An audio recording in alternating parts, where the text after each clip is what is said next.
Welcome to the Childcare Director's Chair, the podcast for bold educators who are ready to lead, grow, and shake things up in early childhood education. Whether you're a teacher eyeing that lead role, a lead stepping into leadership, or a center owner dreaming big, this is your space to grow with purpose and leave your mark. Hosted by heart-centered leadership coach Erica Saccoccio, each episode brings you real talk, actionable tools, and a contagious laugh or two, all designed to help you step into your next level with confidence. So pour your coffee, pop in those earbuds, and take your seat, because your leadership journey starts right now in the Childcare Director's Chair. Hello, welcome to the Childcare Director's Chair podcast. For my friends who are new, my name is Erica Saccoccio, and I am the host of today's episode. And for those of you who are tuning back in, you know I love you. Thank you for showing up day after day. Now, I have a couple of shout outs I'd like to say. Hello to Green Bay, Wisconsin, San Francisco, California, the ATL, Georgia, also Buffalo, New York, and Cruton on Hudson, New York, and my friends in Murray, Kentucky, and all the places that are tuning in to our show right now. You know how much I love you. So, a couple questions. I would love for you all to let me know in the text the show notes if you like the bonus episodes that we have been dropping. So I've been traveling all over, meeting other ECE professionals just like you and having many interviews at so many AEYC conferences over the last couple weeks. And I'm heading to Maine actually in a day or two to do it again. So if you're in Maine and you're going to the AEYC conference, you better come see me at the table. I would love to get a picture with you and have you on a little mini episode. So I want to know in the text the show if you guys love the bonus interviews that I've been dropping in the podcast, or you don't like it and you just want content. So, I make this podcast for you and, of course, my own sanity, because I do need to talk about my feelings and my thoughts about leadership. So, thank you for being part of that journey with me. All right, I'll stop rambling on now and get to today's topic, because I know you don't have a lot of time. I want to talk about leadership from a different angle, one that's rooted in curiosity, humility, and growth. Now, you've probably heard this quote before, but it's one that's been echoing in my mind lately. In his book, Leading Tough Times, John Maxwell shared some wise advice he once received. And it's, before you can make things right, you need to make sure that you see them right. And I was like, wow, that one hits hard, doesn't it? Because too often in leadership, especially in childcare, we rush to fix things. The broken processes, the miscommunication, the staff conflict, and before we've even taken the time to see it clearly. And the only way to see things clearly is to start asking better questions. So today we're going to talk about how to create a culture where questions are not only allowed, they're welcomed. A culture where people feel safe to speak up, share their ideas, and bring their whole selves to the table. All right, I want to talk about getting to a place where questions are valued, right? And you might say, well, of course, Erica, but what about if we valued the questions more than the answers? So let's start there. Great leaders don't always have great answers, but they do always ask great questions. And when we value the questions more than the answers, we give permission for growth. And we make it safe to explore new ways of doing things. And I'll be honest, it takes courage to do that, because as directors, we're used to being the ones who know and the ones who are supposed to have every policy, every solution, every step all figured out. But real leadership is also about curiosity, not control. That reminds me of Becca. We were talking last night and she was like, oh, I just love to learn so much. am so excited about learning everything I can from everyone I can.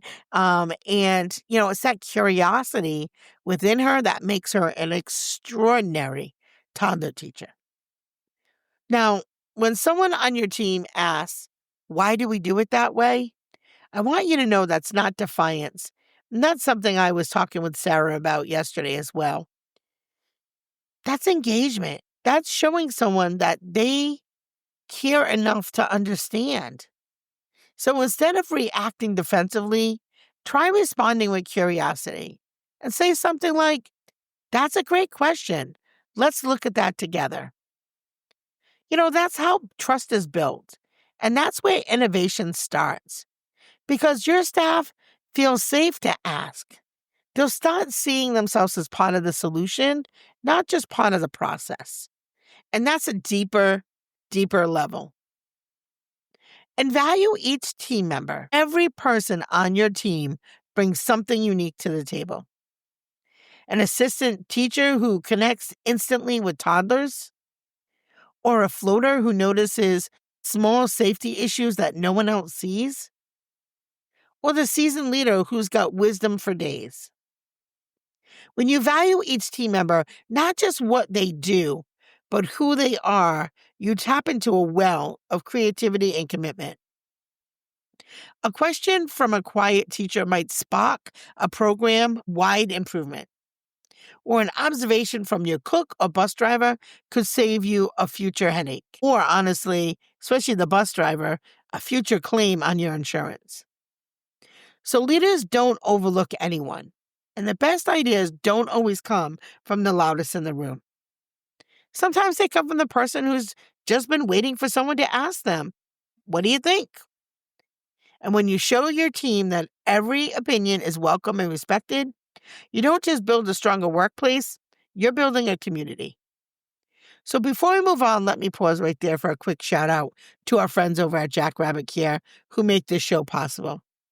If you've been in the childcare industry for any amount of time, you know that management systems can either be your best friend or your biggest headache. And listen, I'm not going to name names, but those of you that have been in the Facebook groups this week, the groups were on fire with centers who couldn't collect their tuition because their app went down.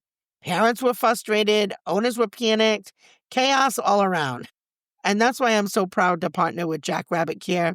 They're reliable, they're responsive, and committed to making your life easier.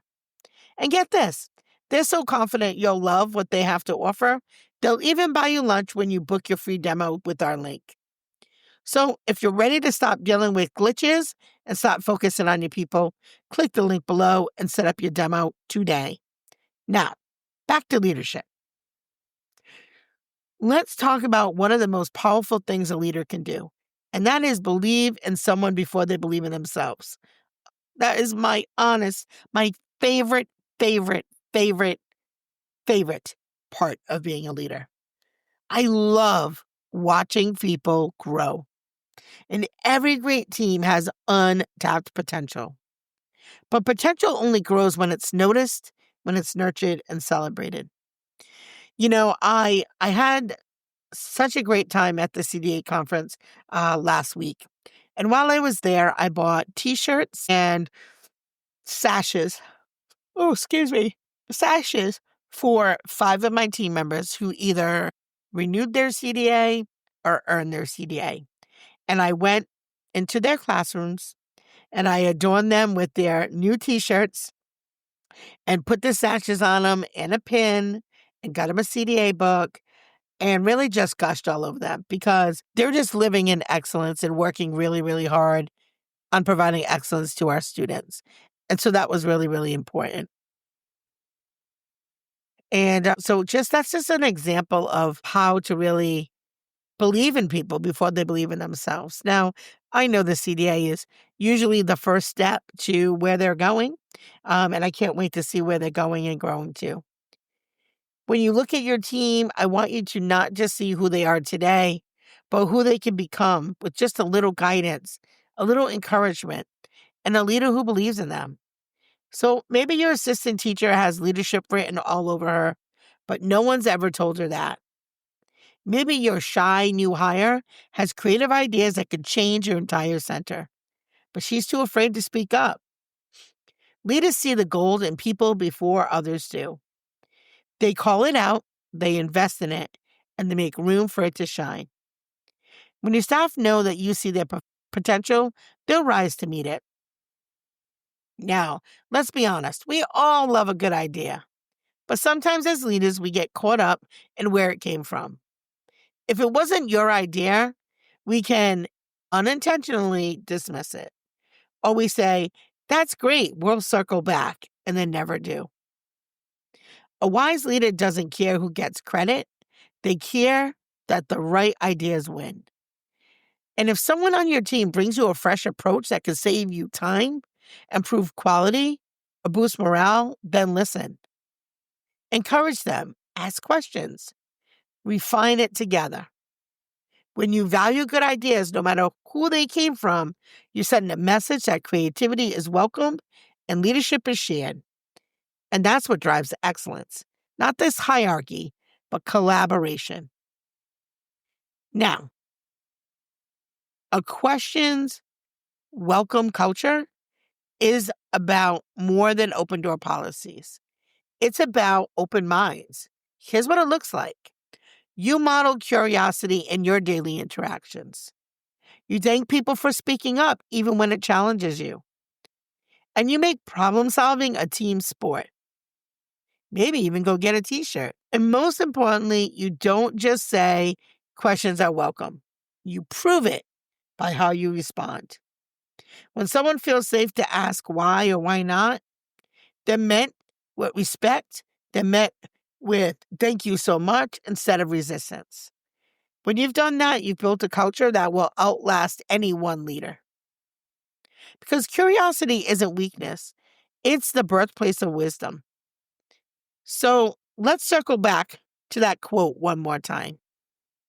Before you can make things right, make sure you see them right. Friends, you can't lead clearly if you're not willing to see fully. You can't see fully if you're not willing to ask questions.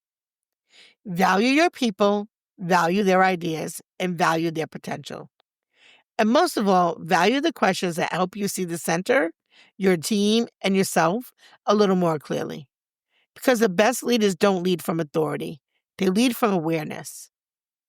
All right, my friends, if this episode spoke to you today, please share it with another childcare leader who's ready to build a culture of curiosity and confidence. And don't forget to leave a review on Apple Podcasts.